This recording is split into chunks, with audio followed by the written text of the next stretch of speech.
जन्म जन्म पर मोहित इस लाजवाब दास्तान का ये दूसरा पार्ट है। पिछले पार्ट का लिंक डिस्क्रिप्शन में मौजूद है और कमेंट सेक्शन में भी। तो दूसरे पार्ट की तरफ बढ़ते हैं। राजकुमार, मेरा इंतजार करना, अगले जन्म में मिलेंगे, नंदिनी ने कहा और इसकी गर्दन ढलक गई। इसी वक्त दरख्त की आड़ से एक दराज का त्योहेकल साधु बाहर निकला। इसके गले में मुख्तलिफ इकसाम की मालाएं मौजूद थी। केशवरी लाल महाराज, आप? इसके लहजे में दुख और बेयकीनी दोनों थे। इसके साथ ही नवीद की आंख खुल गई। फिर इसे काफ़ी देर बाद दोबारा नींद आई। दोबारा आँख खुली तो सुबह के 7 बज रहे थे। जल्दी से उठा, नहाकर तैयार हुआ और नाश्ता करने के बाद कॉलेज जाने के लिए कमरे से बाहर निकला। अपनी मोटरसाइकिल घर पर देखकर इसे हैरत हुई। वसीम ने बताया रात 11 बजे के करीब कोई स्मार्ट सा शख्स मोटरसाइकिल लाया था। इसने जो होलिया बताया था वो जाहिद अफरीदी का था। वो कॉलेज के लिए रवाना हो गया। दूसरे रोज शाम 7 बजे के करीब इसके मोबाइल फ़ोन की घंटी बजी। स्क्रीन पर जाहिद अफरीदी का नंबर था। नवीद, मैं कैफेटेरिया के बाहर मौजूद हूँ, जल्दी आ जाओ, मगर मोटरसाइकिल पर ना आना, किसी टैक्सी या रिक्शे में आ जाओ, जाहिद अफरीदी ने कहा और राब्ता मुनक़ता कर दिया। वो कैफेटेरिया के करीब पहुंचा तो इसे जाहिद अफरीदी दूर से ही नजर आ गया। वो अपनी स्पोर्ट कार में मौजूद था। नवीद के फ्रंट सीट पर बैठते ही इसने कार स्टार्ट कर दी। कहाँ जा रहे हो? नवीद ने पूछा। बिल्ली के गले में घंटी बांधने। तुम तो बांधोगे नहीं, मुझे ही बांधनी पड़ेगी, जाहिद अफरीदी ने मुस्कुराते हुए कहा। इसकी गाड़ी एक वीरान इलाके में दाखिल हो चुकी थी। कुछ देर बाद एक बड़ी सी इमारत से कुछ फासले पर वो रुके तो उसने कहा, तुम गाड़ी में ही बैठे रहो, मैं आता हूँ। कुछ देर बाद वह एक बड़ी सी इमारत से कुछ फासले पर रुके। तुम गाड़ी में ही बैठे रहो, मैं आता हूँ, जाहिद अफरीदी ने कहा और गाड़ी से उतरकर एक तरफ बढ़ गया। इसकी वापसी तकरीबन 9 घंटे बाद हुई। वो आते ही ड्राइविंग सीट पर बैठ गया। तुम कहाँ गए थे? बड़ी देर लगा दी। ये सेठ साजिद का गोदाम है। यहाँ करोड़ों की आला क्वालिटी की हीरोइन और चर्स रखी हुई है। मैं इनकी नज़र में आए बगैर अंदर गया। अभी इसने इतना ही कहा था कि एक समाज शकन धमाका हुआ। यह धमाका इस कदर होलनाक था कि इमारत के इर्द गिर्द की ज़मीन लरज़ उठी और इमारत से आग के शोले बुलंद होने लगे। जाहिद अफरीदी ने गाड़ी स्टार्ट की और तेज़ी से इस इलाके से दूर निकल गया। इसके अकब में मुसलसल धमाकों की आवाज़ें गूंज रही थी। यह सब क्या था? नवीद ने घबराए हुए लहजे में पूछा। मैंने बुराई के इस अड्डे को जड़ से उखाड़ दिया है। मैंने इमारत के अंदर जाकर टाइम बम फिट कर दिया था। सेठ साजिद अब पागलों की तरह अपने बाल नोचता फिरेगा, जाहिद अफरीदी ने कहा और नवीद इसे हैरत से देखने लगा। यह मासूम सूरज शख्स इसकी समझ से बालातर था। इसने सेठ साजिद जैसे खतरनाक शख्स के मंशियात के गोदाम को बम से उड़ा दिया था। इसका मतलब यह था कि जाहिद अफरीदी भी कोई खतरनाक शख्स था। कुछ देर बाद इनकी गाड़ी एक पोश इलाके में एक बंगले के करीब रुकी।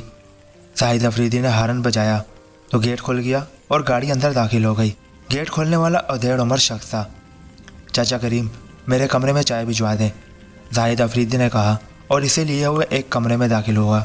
नवीद, तुम बैठो, मैं टीवी ऑन कर लूँ। जाहिद अफरीदी टीवी की तरफ बढ़ा और टीवी ऑन किया। एक निजी चैनल पर ब्रेकिंग न्यूज़ चल रही थी। इमारत बम धमाके से तबाह हो चुकी थी। इस वक्त इमारत में सेठ साजिद के बेटे फरहान समेत 4 अफराद मौजूद थे जो इस बम ब्लास्ट में मौके पर ही जाँ बाक हो गए थे। फिर नवीद चौंक पड़ा। न्यूज़ कास्टर कह रही थी, फैक्ट्री की अकबी दीवार के करीब से सुपर मास्टर के मखसूस निशान वाला कार्ड मिला है। ये इसी तंजीम की कार्रवाई लगती है जो मुल्क भर से जराइम के अड्डे और जराइम पेशा अफराद को कैफर किरदार तक पहुँचा रही है। ये तो बहुत गलत हो गया। 4 अफराद की जान चली गई। खबर सुनकर नवीद को जहनी शाक लगा। इसमें गलत क्या है? इस इमारत में मंशियात का बहुत बड़ा ज़ख़ीरा था। फरहान और इसके कारिंदे कोई मासूम नहीं।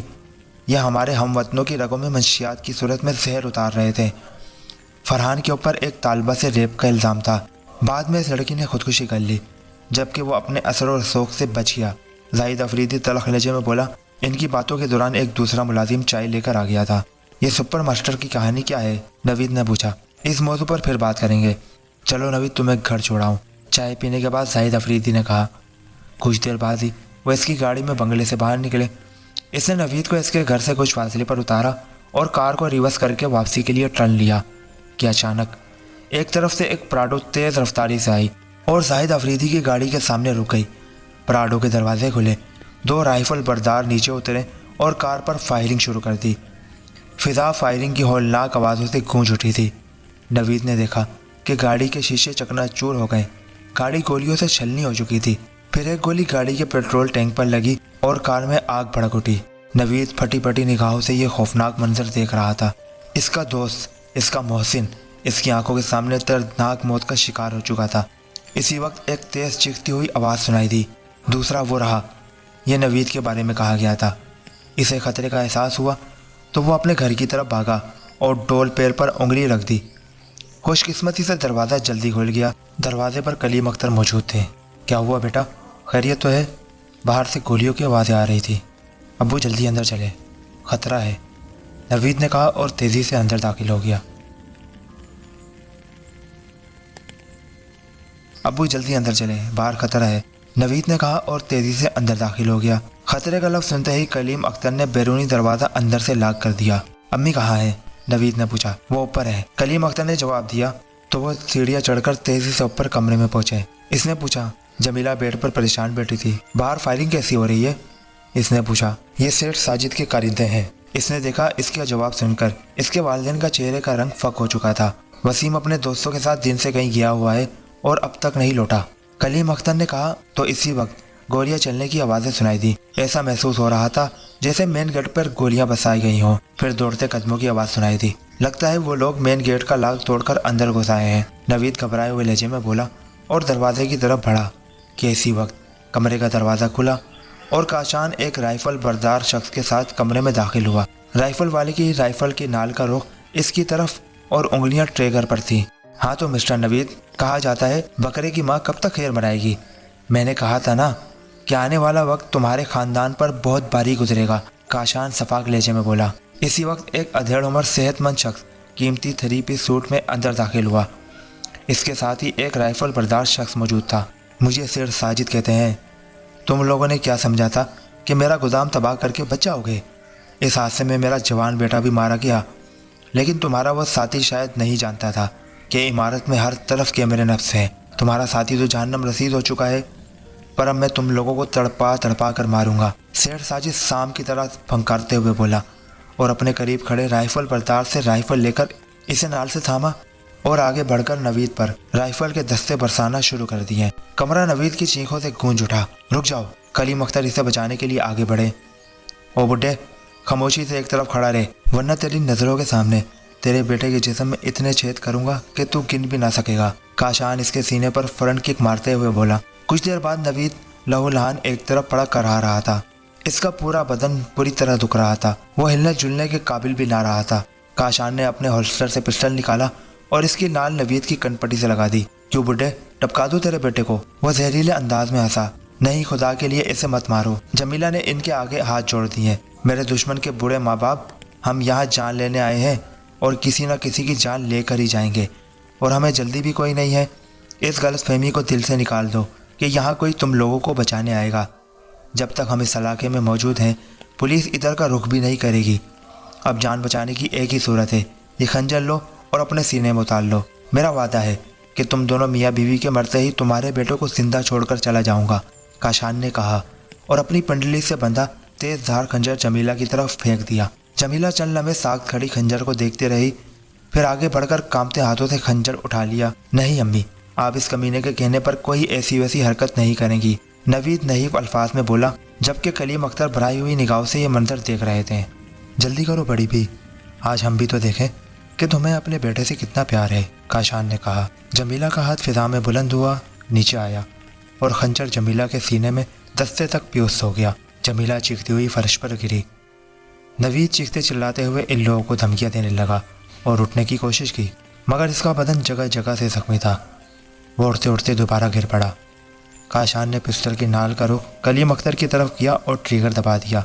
गोली इनके सीने में ऐन दिल के मकाम में लगी। वो भी एक तरफ गिर गए। नवीद पलक पलक कर बच्चों की तरह रो रहा था। सफाक दरिंदों ने इसकी नज़रों के सामने इसके वालिदैन को बेदर्दी से कत्ल कर दिया था। काशान, मुझे भी मार डाल, अगर मैं जिंदा रहा तो तुम लोग नहीं बचोगे, नवीद रोते हुए बोला।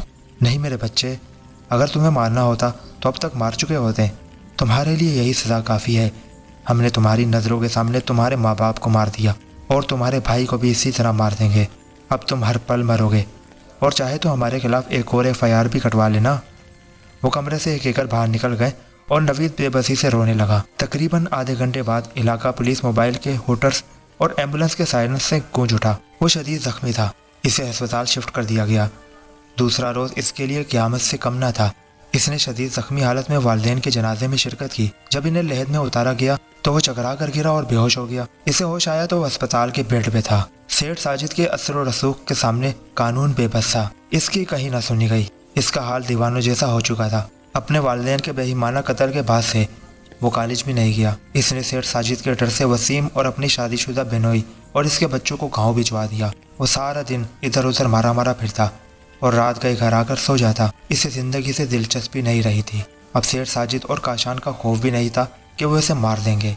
इस रोज वो रात गए अपने घर की तरफ रवाना हुआ कि अचानक एक कार तेज रफ्तारी से इसके करीब से गुजरी। इसने देखा ड्राइविंग सीट पर बैठे शख्स ने कोई चीज फेंकी जो सड़क से कुछ फासले पर झाड़ियों में जा गिरी। इसी वक्त एक दूसरी तेज रफ्तार गाड़ी के ब्रेक चिरचिराए। नवीद ने मशीन छलांग लगाकर खुद को बचाया। ये बड़े टायरों वाली जीप थी जिस पर ड्राइवर समेत 5 मुसल्लह अफराद मौजूद थे, जिनमें से 2 ने मुड़कर नवीद की तरफ देखा भी था, मगर वो रुके नहीं और कार के ताकुब में रवाना हो गए। नवीद फितरी तजस्सुस के तहत इन झाड़ियों की तरफ बढ़ा जहां कार सवार ने कुछ फेंका था। वो छोटा सा एक अटैची केस था जिस पर ताला लगा हुआ था। इसने नीचे पड़ा एक पत्थर उठा लिया और तारे पर जबा आजमाइश शुरू कर दी। कुछ ही देर में वो अपनी कोशिश में कामयाब हो गया। ताला टूट चुका था। इसने अटैची केस खोला। अंदर चंद कपड़ों के जोड़े, एक डायरी और एक अजीब साख्त की अंगूठी और लॉकेट मौजूद था। इसने अंगूठी उंगली में पहनी। वह इसे इस तरह फिटा गई जैसे इसी के लिए बनाई गई हो। लॉकेट गले में डाला, डायरी उठाई और अटैची केस और कपड़े वहीं छोड़कर घर की तरफ रवाना हो गया। रास्ते में एक होटल से खाना पैक करवाया और घर पहुंच गया। भूख बड़े जोर की लग रही थी। खाना खाने के बाद बेड पर लेटा और डायरी खोल ली। पहले सफ़े पर लिखा था, मेरा नाम अकबर है। बचपन महरूमियों में गुजरा। अभी मेरी उम्र 10 साल थी कि मेरे बाप का इंतकाल हो गया। माँ ने 10 गुजारते ही दूसरी शादी कर ली। सौतेला बाप मुझे पसंद नहीं करता था। मुझे भी इससे नफरत थी। नतीजा ये निकला कि सौतेले बाप की मारपीट से तंग आकर मैंने घर छोड़ दिया। मेरा बसेरा शहर की सड़कों के फुटपाथ और पार्कों में होने लगा। ये एक अलग दुनिया थी। मेरे जैसे लावारिस लड़के दर्जनों की तादाद में थे। जेब तराशी, चोरी चकारी, स्ट्रीट क्राइम हम सबका पेशा था। इन्हीं फुटपाथों पर पलकर मैं जवान हुआ। फिर मेरी राम से मुलाकात हुई। वो इंटरनेशनल चोर था। पहले वो अकेला काम करता था। इसकी ऑफ़र पर मैं भी इसका साथी बन गया। इसने मेरा पासपोर्ट भी बनवा लिया था। फिर एक रोज़ मैं इसके साथ इंडिया गया। इंडिया में एक रियासत है। इस रियासत में काली का एक बहुत ही पुराना कदीम मंदिर है। हमें पता चला कि इस मंदिर के तहखाने में अरबों रुपए के कदीम नवादरात और सोना, हीरे, जवाहिरात मौजूद हैं। हम चोरी छुपे मंदिर के तहखाने में दाखिल हुए। अपने बैगों में ढेर सारा खजाना भर लिया। तभी राम की नज़र काली के बुत के करीब पड़े एक तलाई ताबूत पर पड़ी।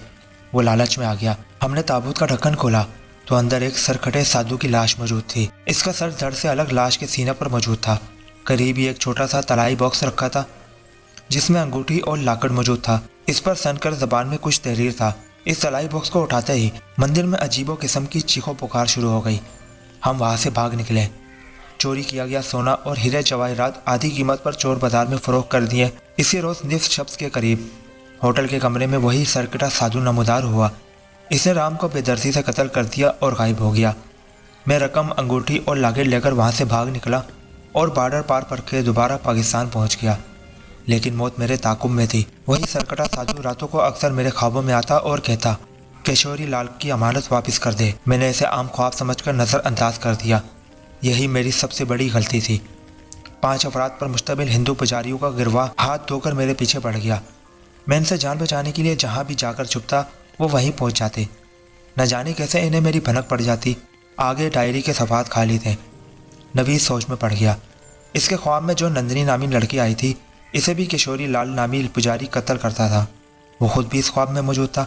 फिर लॉकेट और अंगूठी का मिलना। अकबर की कहानी में किशोरी लाल के बारे में वो जितना भी सोचता इतना ही उलझता था और फिर सोचते सोचते वो सो गया। रात के पिछले पहर इसके ख्वाब में किशोरी लाल नामी वही पुजारी आया जो कह रहा था, यह अंगूठी और लॉकेट उतार कर मेरे हवाले कर दे। इसके साथ ही इसकी आँख खुल गई। वो बिस्तर से उठ बैठा। अचानक इसे खटपट की आवाज़ें सुनाई दी। वो तेज़ी से चलता हुआ बालकनी में पहुंचा तो अपनी जगह साख्त हो गया। बरामदे में कुछ साहे मुतहर्रिक थे। वो जल्दी से बालकनी के कमरे में दाखिल हुआ। पानी के पाइप के जरिए घर के अकबी समेत पहुंचा और दीवार फलांग एक तरफ भागने लगा। गोया अकबर की डायरी के मुताबिक पुरस्कार पुजारियों का ग्रुप इसके पीछे हाथ धोकर पड़ गया था। हो सकता है उन्होंने राम की तरह अकबर का खात्मा भी कर दिया हो। अब इसे अपनी जान बचाने के लिए इन पुजारियों की पहुंच से दूर जाना था। वो मुख्तलिफ गलियों से होता हुआ मेन रोड पर पहुंचा। सामने से आती टैक्सी को देखकर इसने इत्मीनान का सांस लिया और इसे रुकने का इशारा किया।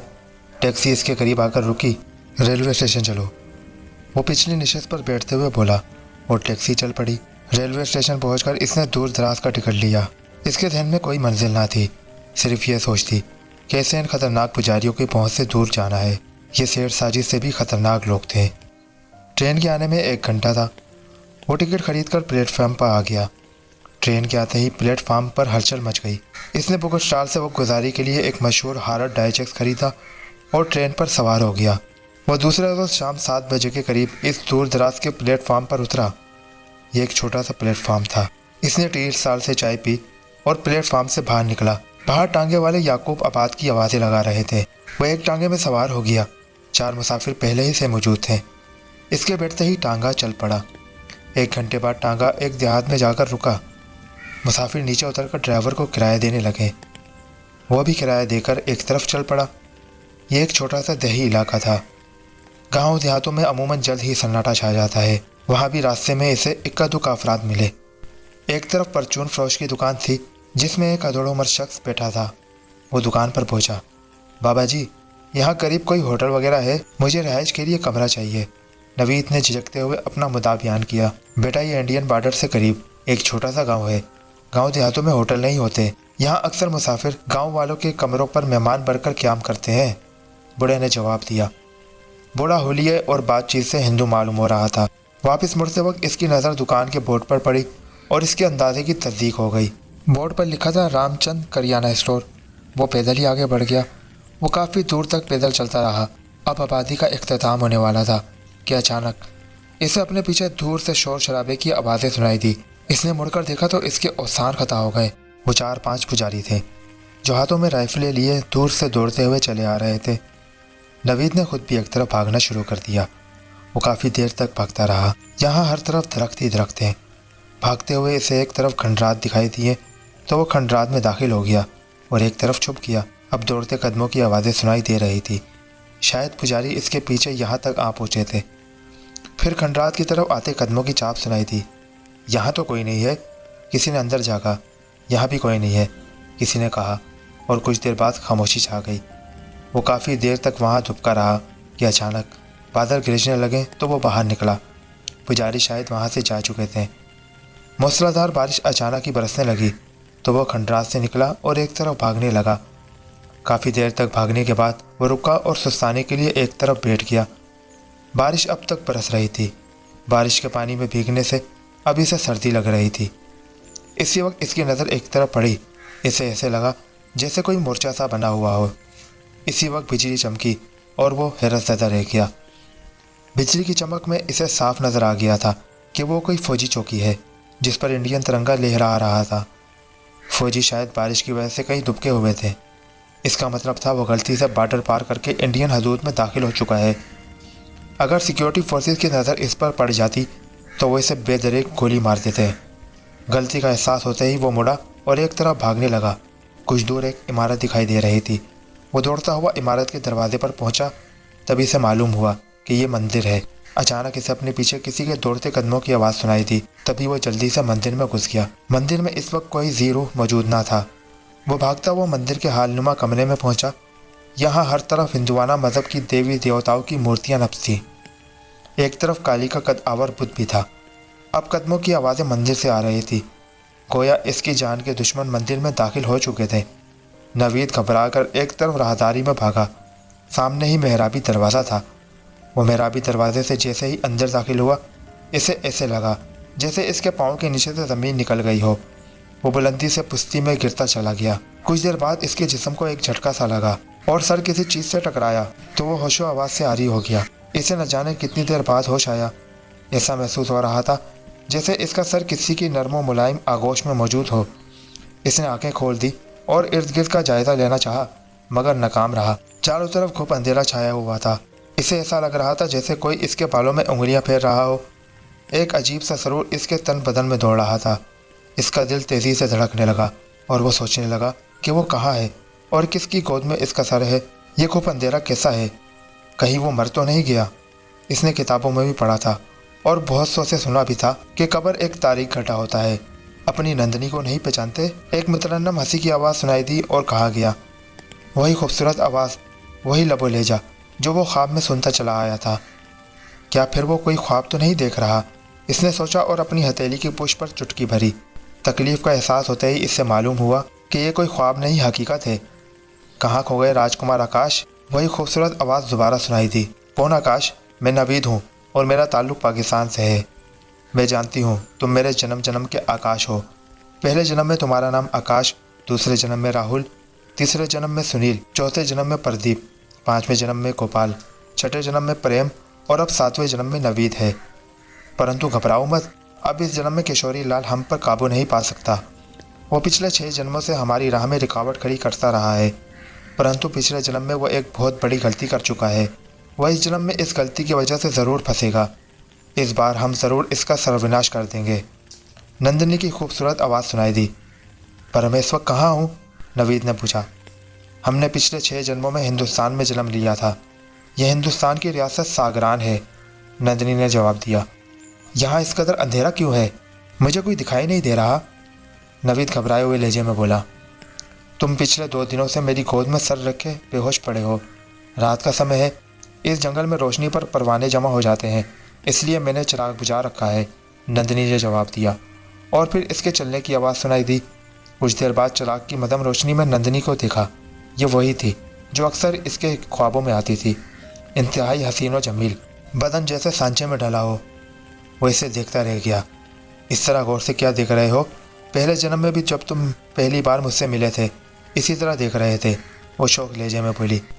मैं यहाँ कैसे पहुँचा? नवीद ने पूछा। ये सब भगवान के काम है। तुम किशोरी लाल के साथी पुजारियों से बचने के लिए इंडियन इलाके में दाखिल हो गए और फिर काली के मंदिर में एक सुरंग में जा गिरे। तुम बेहोश हो चुके थे। काली का वो मंदिर इस जंगल के करीब ही है। मुझे जैसे ही पता चला तो मैं मंदिर में जा पहुँची। तुम मेरे ज़ेर असर शहर ज़दा चलते हुए यहाँ आ पहुँचे और दोबारा बेहोश हो गए, इसलिए तुम्हें कुछ याद नहीं, नंदिनी ने कहा। तुम नाकाबिल यकीन बातें कर रही हो, इसलिए यही लगता है कि तुम कोई रूह हो। नवीद खौफज़दा हो गया।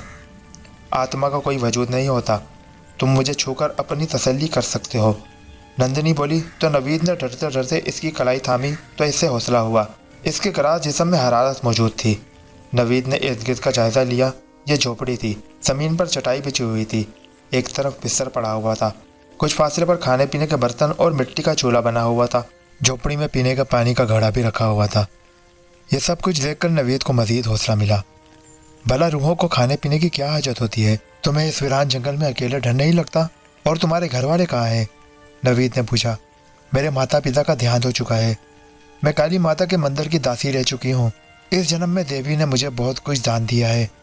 माता पिता के देहांत के बाद मैं यहाँ आ बसी, नंदिनी ने जवाब दिया। लेकिन ये क्या चक्कर है? तुम बार बार मुझे आकाश क्यों कहती हो? और ये किशोरी लाल कौन है? ये जन्म जन्म की क्या कहानी है? हमारे मज़हब में इसका कोई वजूद नहीं और ना ही मैं इन खराफात को मानता हूँ। नवीद का जहन अब तक उलझा हुआ था। पहले भोजन कर लो, फिर मैं तुम्हें अपनी और तुम्हारी जन्मों की कहानी सुनाती हूँ, नंदिनी ने कहा और उठकर चूल्हे के करीब गई। एक तरफ रखी चंद छोटी छोटी लकड़ियाँ चूल्हे में डाली और आग जला दी। कुछ देर बाद वह एक प्लेट में कुछ डालकर इसके करीब लाई। नवीद ने देखा वो खिचड़ी थी। चलो मैं तुम्हें पहले की तरह अपने हाथों से खिलाऊंगी, नंदिनी ने कहा और इसके मना करने के बावजूद वह इसे अपनी मखरूती उंगलियों से खिलाने लगी। पता नहीं ये इस खूबसूरत हाथों का कमाल था या खिचड़ी इस कदर लजीज थी कि नवीद इसके हाथों से खाता चला गया, यहाँ तक कि खिचड़ी से भरी प्लेट खाली हो गई। फिर वह एक तरफ रखे घड़े से मिट्टी के प्याले में पानी भर लाई। चश्मे का पानी नवीद को शरबत की तरह लगा। वह इसके करीब आकर बैठ गई। यहाँ मेरे जानू पर सर रख कर लेट जाओ। इसने नवीद के मना करने के बावजूद अपने जानू पर इसका सर रखा और अपनी मखरूती उंगलियों से इसके बालों को सहलाने लगा। नवीद शहरज़ादा सा इसका हसीन चेहरा देखने लगा। इसे अब भी ना जाने क्यों ऐसा लग रहा था कि वो कोई सपना दिख रहा हो। इधर मेरी आंखों में देखो, नंदिनी ने कहा और नवीद ने इससे नजरें मिलाई। नंदिनी ने कहानी सुनाना शुरू की। इसकी खूबसूरत आवाज़ झोपड़ी में गूंजने लगी। वो इसकी कहानी के शहर में खो गया। सबसे हैरत अंगेज बात यह कि इससे नंदिनी की आंखों में कहानी के जीते जागते किरदार दिखाई दे रहे थे। इसे यूँ लग रहा था जैसे वो कोई फिल्म देख रहा हो। नंदिनी की इस कहानी में वो खुद भी मौजूद था। यह था आज की कहानी का दूसरा पार्ट। नंदिनी की कहानी क्या थी ये जानने के लिए चैनल सब्सक्राइब कीजिए और तीसरे पार्ट का इंतज़ार कीजिए, जो कि कल इंशाल्लाह अपलोड कर दिया जाएगा। जिंदा आत्मा के तीसरे पार्ट के साथ मुलाकात होगी। अल्लाह हाफिज़। पाकिस्तान जिंदाबाद।